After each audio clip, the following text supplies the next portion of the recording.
All right, give me the microphone. All right, yeah, you got get the intro, bro. All right, let me introduce Angel Diaz. Angel Diaz, strength coach, certified here in the RGV. He And a bunch of shit. trains a whole lot of talented athletes and makes them even better and shows them their potential and what they're actually capable of.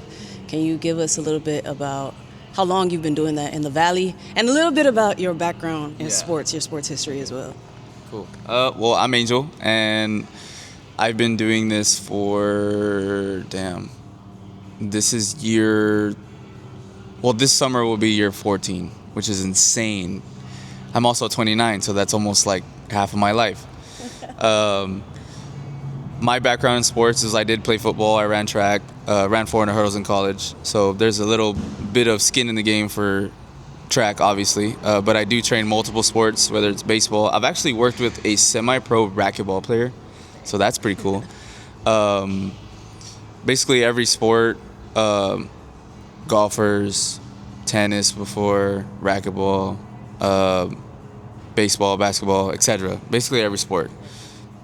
And cheerleaders. Yes, cheer is a sport. I consider it a sport. If you have to train for something, it's definitely a sport. But I don't want to go on and rant about all these certifications I have, because ultimately it really comes down to what you can do with them, how you can impact people. You know, you might have to beep this out, but you can have all the certifications in the world and still be a shitty coach. And you could have all the degrees in the world and still be a shitty coach. So it's like, the credentials are cool, but they're just a stepping stone towards, making people better. Being able to get through an athlete is completely different than having, your master's in exercise science. Yeah. Coaching itself, and I've explained this to some of my kids who wanted to pursue coaching, it's more about the people than it is about the numbers, the weights, the percentages, the science. Because you can know all of that and not connect with anyone, and then obviously they don't get better. So yeah, that's my little crash course breakdown. I've worked with a few good athletes, whether it's even my little ones, all the way from like 8-year-olds all the way to professionals in baseball here and there. And yeah, that's pretty much my whole crash course background of how long I've been doing this. Extremely long. And I still feel like there's so much more to learn, to kind of learn from and evolve myself as a coach as time goes on. So. I love that. Thank you. Yep, this is Angel Diaz. I love that you mentioned all the sports, the cheerleading, racquetball. Yeah. And one thing that I do notice is like those athletes care so much to come back and to seek a specialist help. And which brings me to the topic of today, why we need the help. We're talking about obsession. And I feel like to have a passion in something, it takes obsession. When you have a passion in something, you become obsessed with it. Like, I picked up roller skating. I literally became obsessed with it when I started doing it. Same thing with track and field. It's been 15 years now I've been doing it, and I think about it all the time. I've had to be in seasons where I try not to think about it when I'm not doing it, because I think about it all the time, because it's part of an obsession. So I'm gonna read the actual definition of obsession to kind of. That's good. Yeah, I like that. So the state of being obsessed with someone or something, and then an idea or thought that continually preoccupies or intrudes a person's mind. So like what I kind of just said. But yeah, I want you to kind of go into what that looks like for you. Why obsession is so meaningful to you in your craft and your art. Like I was telling Marco over there, the guy getting his lift in right now. Hey, Marco. Obsession, obviously, and this conversation came up 2 or 3 days ago when we sat down and thought about it. Don't know what the heck was going on in my crazy mind, but I just sat down and thought, okay, obsession can mean, from me, it's like explaining love to someone. It's very different for every individual that you ask. So like, for example, you ask an athlete what obsession is, you might get this positive, like, I love my sport, this is what I'm obsessed with, this is what I think about all the time. Compared to someone else, and I'm not talking down on anyone, but that's just the reality of it, to where obsession might be a bad thing. So I feel like obsession there's kind of this gray area with what obsession actually is and how it can be used as a superpower, but it can also be a bad thing in a certain way. But obsession for me, like I told Marco earlier, is I feel like it's the gateway, basically the door to get towards your passion. Because eventually you get to a point where, whether you're a coach, whether you're an athlete, you almost have to become obsessed with what you're doing to figure out the details. Where basically the higher in the level you want to get to, the more details there are. And it's like what you thought you knew about something, you definitely didn't know, and then you have to learn more. It's this ongoing cycle of being obsessed with like changing what you thought you knew into something that you do know, and kind of getting perspective. And that's kind of what makes you obsessed, is you're trying to see so many different perspectives in what you're trying to learn or in your sport. And that's kind of what makes you crazy to some people, because they're like, dude, you think about this all the time. And it's like, I'm using what I'm doing right now is Olympic weightlifting, and you can get completely obsessed with, and the mechanics, the physics, all this science behind it. But then there's just an obsession on the other side with just loving the work. Like which is ultimately, there's different levels to a lot of things. And I feel like obsession is the muscle that you are consistently trying to flex in your sport, because you're focused so much on the detail of things. But then it's also like, you don't want to be too obsessed with too much detail, because then you're not doing the actual thing that you're doing. It makes no sense. Yeah, you get to a point where if you're actually obsessed with a sport, it becomes natural. Yes. To where you're not thinking about anything at all. It's just, you're just doing what you're doing. And I feel like a lot of people now kind of, I'm using this generation as a reference because it happens a lot. Like, to them, obsession is a bad thing because they look crazy doing something they like doing. Yeah. And it's like, that dims it now, because a lot of these kids are like, it makes them feel, man, I love this sport, I love doing this, I'm training all the time. And then you have the homies that are like, well, why do you got to do that all the time? Why don't you just go do this? Da, da, da, da. It's not that important, or it's not a big deal. To some people it is. It's like, if you're watching this and you're obsessed with your sport, or you're passionate about improving, you're not crazy. But a good coach in high school told me that crazy gets you places. And that's where that's where obsession can tie into that, because that same coach, shout out Coach Q, I know he doesn't have social media, he's like a little bit older, but he was the one, I remember telling him, because he's the one who got me into running indoors. And he was like, I was like, no, coach, my parents says it's crazy, I can't do it, because I was supposed to take a bus to go run with him at the A&M indoor, first time ever. My parents couldn't go, we didn't have the money. Yeah, I took a Greyhound. Crazy story. We're gonna throw this in a little thing here. You actually cannot bus anywhere without a guardian if you're not 18. Dude, I was 16 years old. Yeah. You can't bus anywhere if you don't have a guardian with you. And so the crazy part, and hopefully it doesn't get me in trouble, but I was busing to A&M, argued with my parents before, and took off. We got to the checkpoint, and obviously the border patrol comes in the bus, and they're like, everybody pull out your IDs, and I pull out my ID. And guy looks at my ID, and he's like, where are you going? And I was like, oh, I have a competition at A&M. And he was like, okay, calls the other guy over. And I was like, fuck, I'm in trouble. And so this guy comes over, and he's like, you're competing? And I was like, yeah, there's an indoor track meet there at A&M. And they look at each other.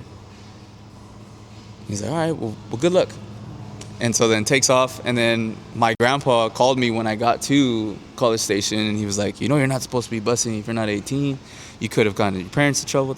So I'm using this as a reference because this is definitely when I knew I was obsessed with running track. Because I just went, and I took off, and I figured it out, and then. Yes. But it's the learning lesson from this was I went there, I competed. Coach Q was like, if you can get a bus up here, we'll give you a hotel room. You'll run with our team. Did it. Best experience of my life. Had I not done it, had I not been a little obsessed with, I'm not saying go against your parents. Right. Love my parents. But you have to be a little twisted in the mind for things that you're passionate about, because eventually it's going to lead you to this point here, right? Had I not gone to Texas A&M and took the risk of taking that bus, probably wouldn't even be here. I probably would not have been passionate about track. So it's those little things of obsession that should not make you feel like you're crazy, in a sense. Unless you are, then that's totally cool too. It's very different to a lot of people. That's kind of just basically what it is. Like, obsession depends on who you are, what you're doing, and what you're working towards. But it can be a very good thing as well as a bad thing. So it's a double-edged sword. So yeah. I like that. Amazing. Yeah. Amazing. Very amazing. I like that you mentioned love. And I had a coach back in 2019 that I was telling him, like, I'm obsessed with this sport. Yeah. Like, I want to see how far my body can go. Like, I want to see what my body can produce. I want to see what I can do. And that means, like, my diet, my sleep, like, everything that goes into that goes into that. Like you say all the time, it takes what it takes, you know? And you won't know till you find out. Yeah. So I remember explaining to him, like, man, Coach Leon, like, I'm obsessed with this stuff. And he was like, Nora, you might want to change your perspective and say that you love it, because you love it. And when you love things, like, You gotta get a little obsessed. you know, Yeah. it's just what it is. It's just what the nature of it is. And I think, like, for me, I get a lot of questions now that I'm pro in the sport. It's like, oh, like, you have a nutritionist, you have like a regimen that you do, and it's like, honestly, at this point, it's just it's a routine that I kind of do every single day. Exactly. But yeah, when you love something, you put your time, you put your effort. Like it says, that's what your brain thinks about. So I know if I'm not eating right, I'm like, am I an athlete? Like, I don't feel like I am, you know. So I love that. I love your story about A&M and everything. Like, that's really amazing. Really amazing. And just to know that I knew you at around that age, you know, around that time is like, dang, I'm glad you experienced that. I'm glad you experienced that and you're able to share it right now. It's pretty cool. Now that I reflect on stuff like that, it's pretty crazy, because now, you know, you have kids who have accessibility to do things and they're still kind of fearful to do them, compared to me giving them that story of, like, dude, when, you know, my parents didn't have the money for it. We didn't have a car. We didn't have the accessibility of just being like, we're gonna go to A&M and go run. Like, dude, I hopped on a bus and look at where we are now. And it's like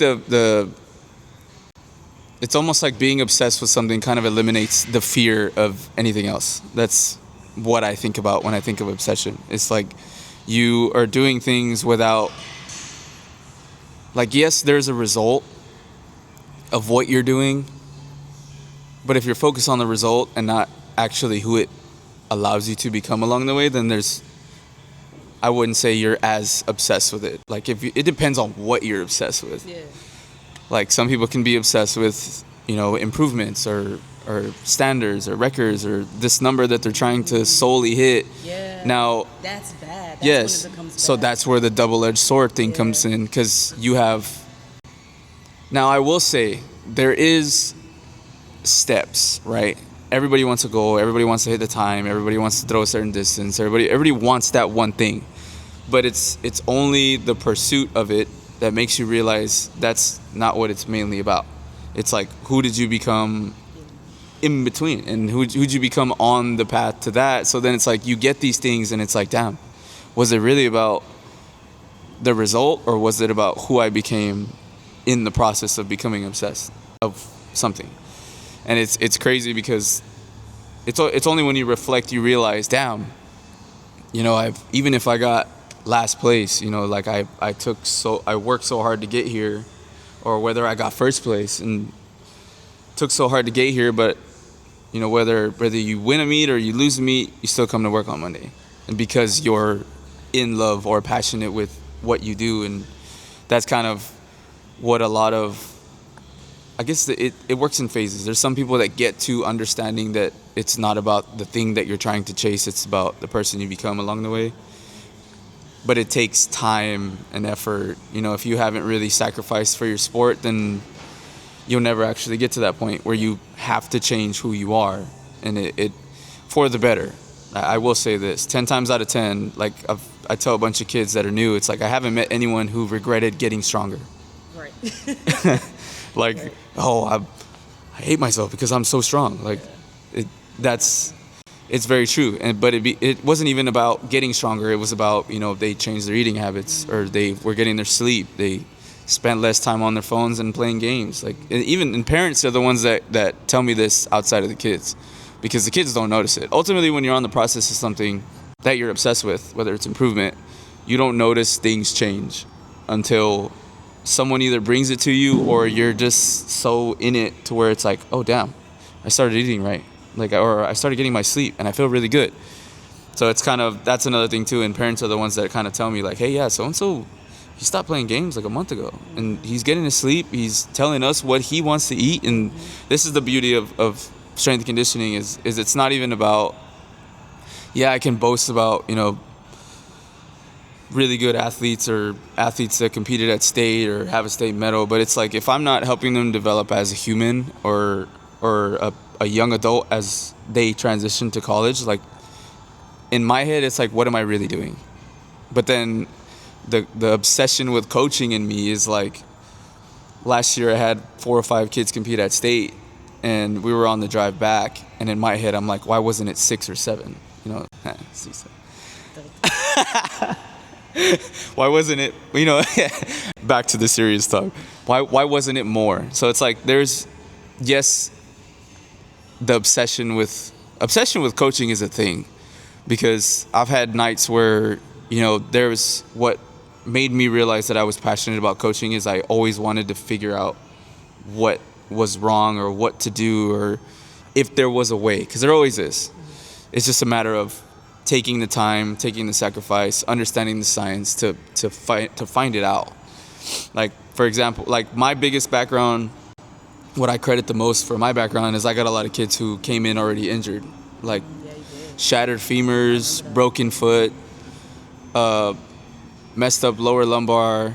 Like, that's honestly what really, really changed me as a coach, is I get them when they're at their lowest. So then from a psychology of coaching portion, it's like there was so much to learn, because not every athlete was like me. They're not like us. It's like, I can just wake up and do this on my own. It's like, dude, this kid just shattered her femur like a month ago. Like, their confidence is all the way down there. So then, is it more about the science and giving them all this, we gotta be at this angle, like, yes, that has a factor. Like, it plays a big factor. It is a big, like, it does play a part, but that's not the main thing, if that makes sense. So that's where my obsession with coaching I would say it evolved into, it wasn't what I thought it was. And I had to dive into this pit of becoming obsessed with sports psychology, which I'm extremely obsessed with now because of, mental health and all that stuff with certain athletes. And it just kind of changes my definition of obsession coaching, kind of. Because I'm always trying to figure out, like, I go home from training every single day, and it's like I sit down and think about, okay, where's this kid at? What can I do? Whether it's on the physiology side or if it's on the psychology side of things. Like, are they in the right headspace for me to implement a certain philosophy, or are they? It's a whole thing, and it's always changing, because that's just how humans are. How you feel Monday is not going to feel how you feel Monday is not the way you're going to feel on a Wednesday. So then that's where things need to constantly change. Like, I explained coaching to one of my friends who started coaching. It's like trying to juggle so many things at once, and understanding that if you drop one, it ruins the whole thing. That's kind of how coaching is in a nutshell. Like, you don't know what you're going to get. It's like, if you under-prepare or you over-prepare, chances are the plan's not going to go according to plan. So then you need to be able to kind of adjust, because there's some coaches out there who will force a program on a kid and it just doesn't work. So then it's like, is it really about the program, or is it about how you're coaching the kid? Yeah, it's gotta be in the like you can have the golden workout program or whatever, but then, what if athlete A doesn't adapt but athlete Z does? And it's like, that's kind of where, obviously, you can tell the obsession that I have with coaching, but it breaks into so many levels. But yeah, we kind of deviated a little bit, but No, it's good. it's obsession still, Yeah. obviously. Yeah. Yeah. That's my little smidge of coaching and working with people, and even with general clients. I feel like they get to a point, and in general clients I mean like non-athletes, just humans, you know. That's what I tell parents all the time. I don't just train athletes, I train humans. It's basically everyone. Even with them, it's like I've also seen this little smidge of, you know, they get the confidence to do certain things throughout the week, or, you know, they show up for themselves, because that's my biggest thing that I preach when I coach. I don't do it for me. I'm doing it for the person that's coming up. Like, I'm allowing them to do it for themselves, whether there's one person in here or whether there's 50, you know. They kind of get that little smidge of obsession too, where it's like, man, my body feels really good, and I really like doing this, and that's the dopamine that they're getting. And I'd rather humans get dopamine from exercise, and this is super biased because I'm a coach, but I'd rather them get dopamine from, you know, exercise and getting the confidence to like change themselves and build better habits than obviously other stuff. So that's kind of why I feel like if you're watching this and you're a coach and you don't train general clients, I highly recommend you do, because it's a whole different ballgame. A lot of things you can learn from yourself as a coach. Working with athletes is, for me, it's fun because they're always changing. You know, whether they're growing up, whether they're getting ready to play at the next level, or getting ready to play or throw at a professional level. It's like they're constantly becoming these different individuals at different phases of their life. So it's super complex. And that's honestly why I'm so obsessed or passionate about it. More obsessed with like the response to adversity. That's what I've noticed. The older that I get, it's like I can have an athlete that's really talented, right? But it's almost like it's kind of messed up. But I'm almost waiting to see when they face adversity, because it will come, right? And my job as a coach is to prepare them, so when it comes, the response to it is obviously what you want. Now, I talked to someone about this yesterday. Like there's more, I find more impact when I have a talented athlete that has to come through adversity. Not that I'm saying you should deliberately force adversity on yourself. Don't go out hurting yourself. That's not realistic. The adversity doesn't even have to be an injury. It can be, you know, a certain thing that happened in your life. You know, how are you going to use your obsession as a benefit or a bad thing?